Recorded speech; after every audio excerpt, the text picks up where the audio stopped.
बात करा जी भूपेंद्र सिंह हुड्डा जी की, दीपेंद्र जी की नहीं करे, भूपेंद्र जी की, क्या उनकी अगले इलेक्शन तक उम्र हो जानी है? मतलब इतने बूढ़े हो जाओगे कि वो राजनीतिक लायक नहीं बचेंगे? देखो उम्र तो लगातार बढ़ रही है जी, 82-83 साल के हो जाएंगे जी, ठीक अगले चुनाव तक। लेकिन राजनीति में एक चीज है, और हालांकि ये बात तो नहीं कहनी चाहिए लेकिन फिर भी मैं बताऊं। अब जैसे चौधरी भजनलाल जी का निधन हुआ, अगर वो मुख्यमंत्री बन जाते 2005 में तो क्या पता 10 साल और जी जाते। ओम प्रकाश चौटाला जी का अब निधन हुआ, अगर वो ये पार्टी नहीं पाटती उनकी और वो मुख्यमंत्री बन जाते तो 10 साल और बढ़ जाती। ये उदाहरण है राजनीति में। देखो कोई आदमी कभी भी लॉटरी लग सकती है। अब पीवी नरसिम्हा राव हैं जी, उनका एक उदाहरण मैं बताऊं जी। अब उनको कांग्रेस ने टिकट नहीं दी जब राजीव गांधी देश के चेहरा बने हुए थे प्रधानमंत्री का, टिकट भी नहीं दी। भाई ये तो बुजुर्ग हो गया, ये कोई काम का नहीं है। लेकिन हालात ऐसे बने कि राजीव गांधी की हत्या होगी और वो पीवी नरसिम्हा राव फिर पार्टी का भी अध्यक्ष बना और वो देश का प्रधानमंत्री भी बना, जिसको पार्टी ने ये कह के टिकट नहीं दी भाई ये तो बुजुर्ग है। लॉटरी क्या पता हुड्डा साहब की कब लग जाए। लेकिन इतना है कि जो संघर्ष वो कर सकते थे ना, अब वो नहीं कर सकते। और संघर्ष तो वो अब भी नहीं कर रहे। अब हुड्डा साहब कहाँ संघर्ष कर रहे हैं? अब भी जो कुछ किया है कांग्रेस का माहौल बनाने का काम किया वो दीपेंद्र ने किया है। हुड्डा साहब आप एक बात बताओ, पिछले 10 साल में जी कितने गांव में गए हैं? वो तो केवल बड़ी बड़ी हल्का लेवल की जनसभाएं संबोधित करते हैं। उनका तो ऐसा माहौल लग रहा था कि अब उन्होंने अपनी जगह दीपेंद्र जी को दे दी और दीपेंद्र जी पूरे हरियाणा पे वायरल चल रहे हैं। देखो इस चीज में तो आने वाले टाइम में भूपेंद्र सिंह हुड्डा जी की अगर मान लेते भाई उम्र ज्यादा है, वो शायद अब विश्राम अवस्था में भी रहे, भाई राजनीति दीपेंद्र ही कर, क्या आपको लगता है कि दीपेंद्र में इतनी अक्षमता है, इतना पॉजिटिव है कि वो हरियाणा पे काम कर सके हैं? उनका खुद का माइंड लेवल है ऐसा आपने लगा? देखो ऐसा है जी, हुड्डा साहब ये कोशिश इसलिए कर रहे हैं, जिस भी बाप ने अपनी राजनीति में सक्रिय रहते हुए जब उसका ओरा पूरा हो उस समय अपने बेटों को अगर कामयाब तो कर दिया तो वो कामयाब हो गई, और जिसने नहीं किया वो फिर उसके बाद दर दर की ठोकरें यूं ही खाते रहते हैं। अब जहां तक दीपेंद्र हुड्डा का सवाल है जी, वो 5वीं बार का सांसद है, 4 बार वो लोकसभा में और 1 बार राज्यसभा में जी। लेकिन समस्या उनके साथ क्या है मैं जो समझ पा रहा हूँ जी, हुड्डा साहब ने तो जीरो से राजनीति शुरू की। इस बात का बहुत कम लोगों को पता होगा कि हुड्डा साहब अपने खुद के घर जो किलोई को जिसको गढ़ मानते हैं ना जी, वहां से अपने जीवन के पहले दोनों चुनाव हुड्डा साहब आ रहे हैं, 82 और 87 का जी, दोनों चुनाव आ रहे हैं हुड्डा साहब, ठीक है। और हारने के बाद उन्होंने फिर लंबा संघर्ष भी किया। ठीक है, उनको सूत आ गई कि देवीलाल ने रोहतक से इस्तीफा दे दिया, इस्तीफा देने के बाद उनकी लॉटरी लग गई। उसके बाद उन्होंने सड़कों पर भी बहुत संघर्ष किया है। लेकिन दीपेंद्र हुड्डा को राजनीति बिल्कुल जो है सजी सजाई मिली है। उन्होंने कोई संघर्ष तो किया नहीं था, वो तो विदेश से आए और आते ही एमपी बन गए, पिता मुख्यमंत्री 9.5 साल, ठीक है, फिर अगली बार एमपी बन गए, फिर अगली बार एमपी बन गए, फिर जिस दिन पहला चुनाव, ये भी एक बड़ी गजब बात है, दीपेंद्र हुड्डा कब आ रहे? तब आ रहे जब उनका पिताजी मुख्यमंत्री नहीं था, साथ नहीं, मुख्यमंत्री नहीं था। ओके, जब दीपेंद्र जीते हैं ना इस चुनाव को छोड़ के जी, तब उनके पिताजी मुख्यमंत्री थे। अब वो 2005 का बाई इलेक्शन जीते तो मुख्यमंत्री थे हुड्डा साहब, 2009 में जीते तो हुड्डा साहब मुख्यमंत्री थे, 2014 में जीते तो हुड्डा साहब मुख्यमंत्री थे, 2019 में जब हुड्डा साहब मुख्यमंत्री नहीं थे तो दीपेंद्र पहला चुनाव आ रहा है। अच्छा, इस वो बात एक साथ भी नहीं थे, अलग अलग अब की बार एक साथ थे तो इसलिए जीत गए, ऐसा मानने?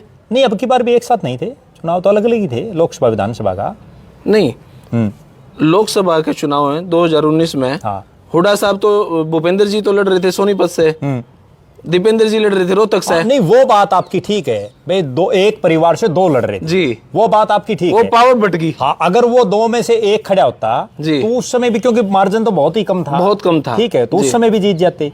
और कुछ उस समय वो ओवर कॉन्फिडेंस में भी थे, उनके दिमाग में ये चीज थी। एक और बड़ी कड़वी बात बताऊं मैं राजनीति की, उनके दिमाग में ये चीज थी कि भाई हमने काम इतने करा रखे हैं, और अरविंद शर्मा का तो कुछ सौदा ही नहीं था, क्यों नहीं था उसका? क्योंकि वो तो सोनीपत से निर्दलीय में एमपी बना। हरियाणा का दूसरा शख्स है वो जो निर्दलीय एमपी बना, उसका खुद का गांव तो है झज्जर में, ठीक है, और वो सोनीपत से एमपी बन गया। उसके बाद फिर वो लगातार करनाल से बना, ठीक है, करनाल को तो हम ये मान लेते हैं ब्राह्मण बाहुल्य सीट है इसलिए वो जीत गया। लेकिन सोनीपत तो जाटलैंड है, जाटलैंड में एक ब्राह्मण जीतना, और वो भी निर्दलीय जीतना, निर्दलीय, वो कितनी बड़ी बात है। फिर उन्होंने उसको अंडर एस्टिमेट समझा। और मैं अरविंद शर्मा को जो जानता हूँ, अरविंद शर्मा की 2-3 क्वालिटियां हैं। एक तो अरविंद शर्मा खर्चा लगाने में कमी नहीं छोड़ता। ठीक है। जो चुनाव में वो खर्चा लगाता ना, वो कोई किसी प्रकार की कोई कमी नहीं छोड़ता। एक उसकी जो मैनेजमेंट है वो बड़ी जबरदस्त वो करता है, हर चीज को मतलब पूरा नजरिया है उसका, और खुद बहुत मेहनत करते हैं वो, इसीलिए तो वो कामयाब है। अच्छा, दीपेंद्र हुड्डा और के दिमाग में क्या है कि वो खुद तो कोई हैंडल करते नहीं, उन्होंने तो अपने आदमी छोड़ दिए, भाई ये फलाना आदमी मीडिया को संभालेगा, ये सोशल मीडिया को संभालेगा, ये फलाना हल्कन संभालेगा, ये दिखड़न संभालेगा, तो वो क्यों करेंगे? वो था। इसके बाद इस चुनाव में दीपेंद्र क्यों जीता जी? अगर वो पिछला चुनाव नहीं हारता ना, पिछला चुनाव हारने के बाद फिर वो आदमी की हार के बाद अक्ल ठिकाने आ जाती, कोई भी आदमी हो। फिर उन्होंने खूब वहां ग्रास रूट पे मेहनत की।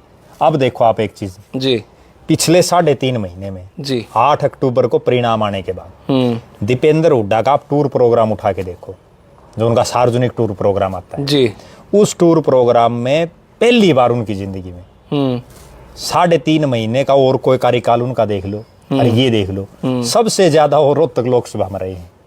अब तो वो और बाहर निकलते ही नहीं रोहतक से बाहर, कहीं कोई इक्का दुक्का को डर बैठ गया। डर इसलिए बैठ गया ना, डर क्यों बैठ गया, डर का कारण बताऊं। 9.5 साल जब हुड्डा साहब सीएम रहे तो पूरे प्रदेश में पक्ष के विपक्ष के नेता एक बात जरूर कहते थे कि भाई हुड्डा साहब ने रोहतक, सोनीपत, झज्जर, जोड़ रोहतक इसको चमका दिया, और वो हकीकत भी थी। हकीकत भी थी। अब आपका गांव सफीदों में है जी, उस 9.5 साल में आप ये बताओ सफीदों में कितना काम होया, और आपके साथ लगता, सफीदों के साथ लगता गोवाना आ गया जी, गोवाना में कितना काम होया। ठीक है, हरियाणा के लोग कोई बहुत ज्यादा भी काम करा देते हैं ना नेता, उनको भी हरा देते हैं। बंसीलाल ने, कैप्टन साहब तो चलो उन पर भी आएंगे, बंसीलाल ने तो शाम में बहुत काम कराए। पहले बंसीलाल आ रहा, फिर उसका बेटा सुरेंद्र सिंह आ रहा। ठीक है, चौधरी ओम प्रकाश चौटाला ने नरवाणा में जितनी नौकरियां लगाई 2000 से 2005 तक के कार्यकाल में, जितने काम कराए कोई मुख्यमंत्री ने नहीं कराई, वो नरवाणा में हरा दिया। 2005 में मुख्यमंत्री होते हुए हरा दिया लोगों ने। ठीक है, कैप्टन अभिमन्यु ने नारनौंद में जितना काम कराया सार्वजनिक, कोई आदमी नहीं करा सकता, कोई नहीं करा सकता, हरा दिया। जी, जेपी दलाल ने जितना लुहारू में काम करा, लोगों के लुहारू में तो ये हालात थी, बहुत से किसानों तो मैं जानता हूँ जिनकी जमीनें बिकती, ठीक है, पानी नहीं रुकने दिए। पानी भी छोड़ दो आप, उनको मुआवजा इतना इतना दिला दिया कि वो जमीन बेचनी तो दूरों लेने लगे। ठीक है, और आखिरी टेल तक पानी, वो जेपी दलाल हरा दिया। रणजीत चौटाला ने जो घग्गर नहर है जी, उस घग्गर में के कई गांव हैं वहां पानी नहीं पूछता था, वहां पानी पहुंचा। रानिया में इतना काम करा, वो हरा दिया। दीपेंद्र हुड्डा ने रोहतक लोकसभा में जितना काम करा कोई एमपी पूरा हरियाणा में नहीं कराया आज तक, वो हरा दिया। जितने वहां IIT एम्स पता नहीं क्या क्या बना दिए वहां। ठीक है, और वो हरा दिया। उस अरविंद शर्मा के मुकाबले हरा दिया जिसने रोहतक में कभी झांक के नहीं देखा था। अभी चर्चा कई बार सुना है कि कभी हुड्डा साहब नई पार्टी बना ले, ऐसे आपने लगे हैं समीकरण के फर्दर आने वाले 1-2 साल में जैसे हो सकता है इनको साइड किया जा रहा हो, इनको ज़्यादा तवज्जो राहुल गांधी जी की तरफ से या ऊपर नेताओं की तरफ से ना दी जा रही हो, शायद कभी इनको साइड लाइन कर दिया जाए या नई पार्टी बना लें, ऐसा कुछ लगता है आपको? देखो, बिल्कुल एक क्लियर कट बात बता दूं जिसकी तरफ किसी का भी ध्यान नहीं आज तक। जी, जो हरियाणा में पिछले 3.5 महीने से कांग्रेस अपने विधायक दल का नेता नहीं बना पा रही। ठीक है, जो विपक्ष का नेता ही बनना है, और हरियाणा के इतिहास में ऐसा पहली बार है कि विपक्ष का नेता के बिना चल रहा है मामला। 3.5-4 महीने हो गए। ठीक है, हरीबे को उम्मीद भी नहीं है, महीने 2 महीने। अगर दिल्ली इलेक्शन के बाद कह रहे हैं, क्या पता होगा उसके बाद और आ जाएंगे आगे, गुजरात का, पहले महाराष्ट्र के बाद अब निकाय चुनाव आ जाएगा, निकाय चुनाव आ जाएंगे, फिर यूपी के चुनाव की तैयारी हो जाएगी, राहुल गांधी और वहां बीजेपी, बिहार का चुनाव हो जाएगा। ठीक है, तो अब बात यह है कि अभी जो विपक्ष का नेता है ना जी, अगर कांग्रेस ने हुड्डा साहब को विपक्ष का नेता बना दिया तो ठीक है जी, नहीं तो मैं एक बहुत बड़ी बात आज बता रहा हूं आपको, अगर किसी और को बना दिया ना तो कांग्रेस विधायक दल में वोटिंग करवाएंगे हुड्डा साहब, और वो वोटिंग करवा के हुड्डा साहब जीतेंगे, क्योंकि विधायक तो उनके साथ हैं। अगर कांग्रेस आला कमान, इसीलिए आला कमान कोई फैसला नहीं ले रही, नेत्री, शीर्ष नेत्री तो हुड्डा साहब को तो बनाना नहीं चाह रहा। अगर उनको बनाना चाह रहा होता तो पहले डिक्लेयर कर देते, उसमें तो कोई मुख्यमंत्री का पद थोड़ी है। ठीक बात है, जब वो पीछे 5 साल थे तो इबके बना देते उनको, अगर बनाना चाहते तो।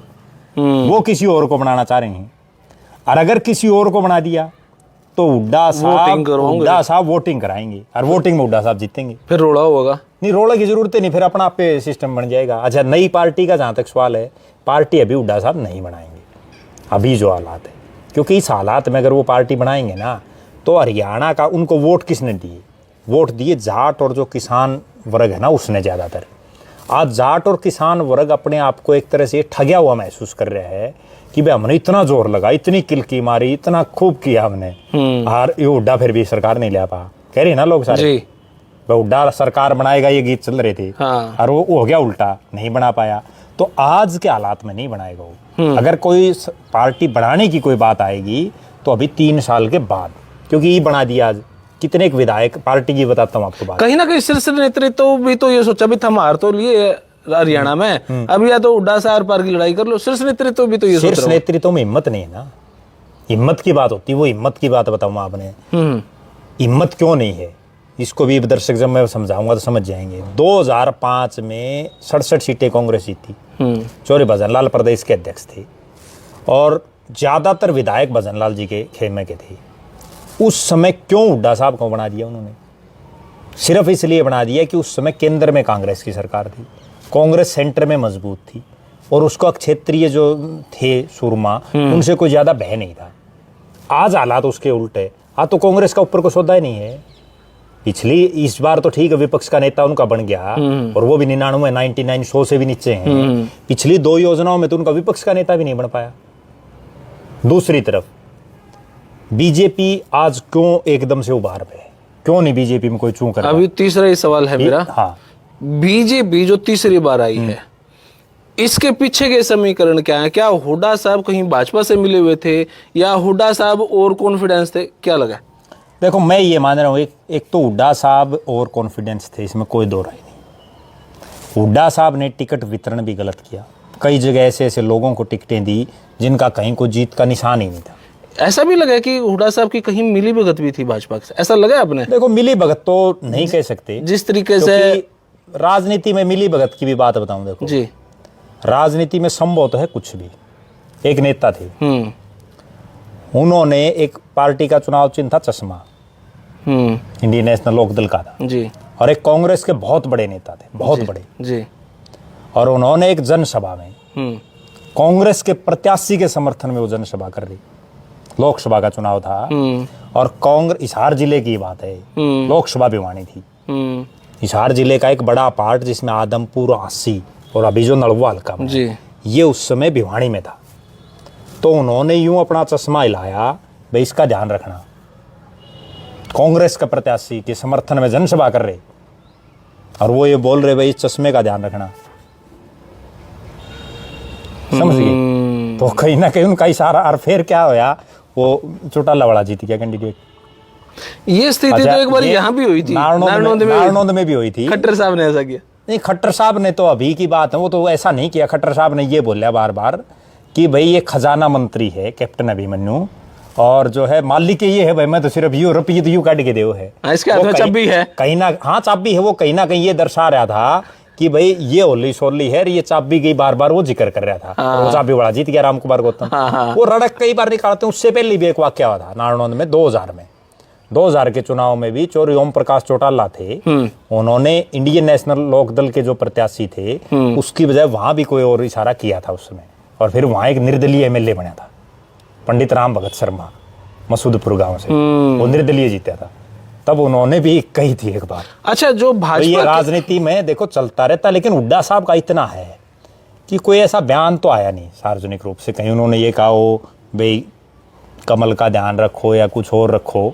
लेकिन जो उनके विरोधी भी बात कहते हैं कि कहीं ना कहीं इनकी मिली भगत है, लेकिन उस मिली भगत में 2 बातें मैं मान के चल रहा हूँ जी, कि बालमुकुंद शर्मा तो उनके खिलाफ प्रेस कॉन्फ्रेंस भी नहीं। देखो यूं तो अब एक बात बताऊं, सुन लो, बालमुकुंद शर्मा तो चलो बहुत बड़े नेता भी उनमें भी नहीं है। यहाँ हिसार में बरवाड़ा में एक मीटिंग हुई, वहां वो लोग हुड्डा साहब को बिना नाम लिए उनके ऊपर हमला कर रहे, जो 8 तारीख से पहले, मतलब टिकट जब बट रही थी उस समय हुड्डा साहब से टिकट मांग रहे थे। जब उनको टिकट नहीं दी तो वो बोल पड़े। अब ये बाल मुकुंद शर्मा है मान लो, अगर इनको टिकट मिल जाती या पार्टी टिकट दे देती, या इनको जैसे भाई उन्होंने कंट्रोवर्सी पैदा की, भाई ये प्रवक्ता नहीं है, उन्होंने कहा मैं हूँ, इस तरह की जो बयानबाजी हुई, तो इस तरह के पचड़ों में शीर्ष नेतृत्व को पड़ना भी नहीं चाहिए। उदय भानजी और जो भूपेंद्र सिंह हुड्डा हैं, उनको ठीक है वो ना है प्रवक्ता, लेकिन एक कांग्रेसी तो है। कांग्रेसी का मतलब ये है भाई जो उसका सदस्य है वो है भाई, ठीक बात। अगर उसने सदस्यता ले रखी तो है कांग्रेसी जी। आजकल तो बीजेपी तो और वो सिस्टम कर रखे, आपने कुछ नहीं करने की जरूरत है, एक फोन पे वो करो, बन गए सदस्य। अभी एक नेत्री हैं, मैं आपको एक वाक्य बताऊं। कहाँ की? बीजेपी में अभी एक वाक्य बताऊं। कौन से हल्के की नेत्री ने बता दो बस। वो हिसार से हैं, हिसार जिले से, ठीक है। तो वो चुनाव में तो बीजेपी वाले के खिलाफ थी, ठीक है। और अभी उसने अपने वो जो मिस कॉल दबाते ना, वो दबा के बन गई मेंबर। बन जाओ भाई, कौन पूछे है, कोई बन जाओ। थी वो कांग्रेस की? ठीक है, कांग्रेस की नहीं, वो मतलब बीजेपी के खिलाफ थी। ओके। अन्य प्रत्याशी की मदद कर रही थी। बहुत है ऐसे लोग राजनीति में, क्योंकि अब राज आ रहा है, तो राज में आज ये हालात है, सुन लो। पहली बार हरियाणा के इतिहास में हो रहा जिस पे कोई नजर नहीं दौड़ा रहा। 3.5 महीने हुए नायब सैनी को सीएम बने जी, और 3.5 महीने में कांग्रेस पार्टी की 2 विधायक कांग्रेस पार्टी की सिटिंग एमएलए, और उनकी बीजेपी की जो जनसभा है, उसकी जनसभा में स्टेज पे बैठे हैं उनके पास। सिरसा से गोकुल सेतिया बैठे हैं, जब वो सिरसा में उन्होंने रैली की। मुख्यमंत्री की बड़ाई करने लग रहे हैं। हाँ, वो भी उस पर भी आएंगे। अभी नारायणगढ़ में थी, वहां शैली चौधरी बैठी हैं, जिनके पति रामकिशन गुर्जर प्रदेश कांग्रेस के कार्यकारी अध्यक्ष हैं, और वो वहां उनके कसीदे पढ़ रही हैं। शैली चौधरी भी कसीदे पढ़ रही हैं, गोकुल सेतिया ही पढ़ रहा है। तो बताओ कांग्रेस है कहाँ? कांग्रेस का शीर्ष नेतृत्व को चूं चां कुछ नहीं कर रहा है।